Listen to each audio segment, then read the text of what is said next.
Mr. President. Senator from Texas. Mr. President, I rise today to speak about Oswaldo Payá and, as I've done before, to urge this body to honor his legacy. Payá was a Cuban dissident who fought against the communist regime and who stood up and fought for free speech, for democracy, and for human rights. He was a thorn in the side of the Cuban communist regime his entire life. Oswaldo Payá was the only person at his school who refused to join the communist youth. Later, at the age of 35, he founded the Christian Liberation Movement, which called for nonviolent disobedience against the rule of the Cuban Communist Party. He then founded the Varela Project, which sought a referendum on Cuba's communist system. Throughout, he fought for democratic governance, religious liberty, freedom of expression, and the freedom to start businesses. For over 3 decades, Payá put pressure on the communist regime to free its political prisoners, to allow for genuine elections, and to uphold basic human rights. In retaliation, the regime harassed him. They arrested him repeatedly. And ultimately, in 2012, they killed him. But in life and in death, they never succeeded in silencing his message. Growing up, I heard countless stories from my father about life in Cuba. And they instilled in me from a very young age the desire to fight for change, to fight for truth, to fight for freedom. The yearning for liberty and the courage to fight for it is universal and deeply felt in every Cuban heart.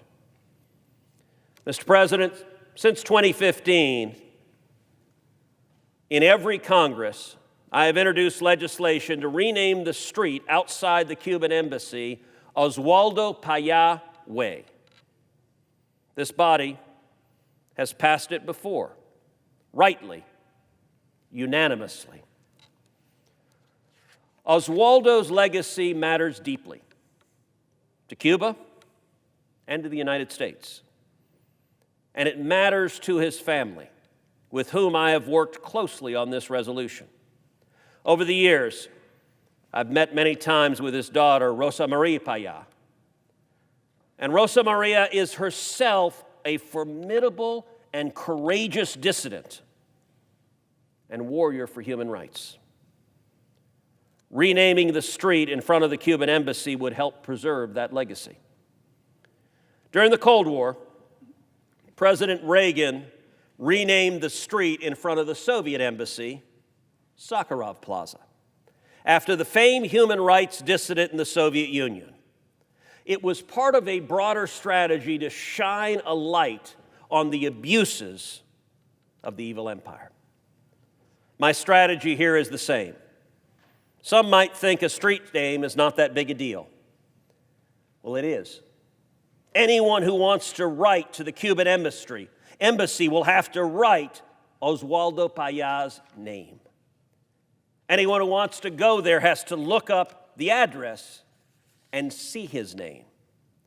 The operatives of the Cuban regime will have to say or write his name. Saying his name has power. In just a moment, I will propound a unanimous consent request to take up and pass the Oswaldo Payá Way resolution. And I want to point out this is bipartisan legislation. Indeed, I am joined by Senator Dermod, the Democrat whip, in this legislation. In a previous Senate, this passed the Senate 100-0. That means every Republican voted for it and every Democrat voted for it. I am hopeful this Congress can demonstrate the same unity and the same resolve to stand up in support of democracy and in support of human rights. Right now, we will find out if that's the case. Mr. President, I ask unanimous consent that the Committee on Homeland Security and Governmental Affairs be discharged from further consideration of S-218, and the Senate proceed to its immediate consideration. I further ask that the bill be considered read a third time and passed, and that the motion to reconsider be considered made and laid upon the table. Is there an objection?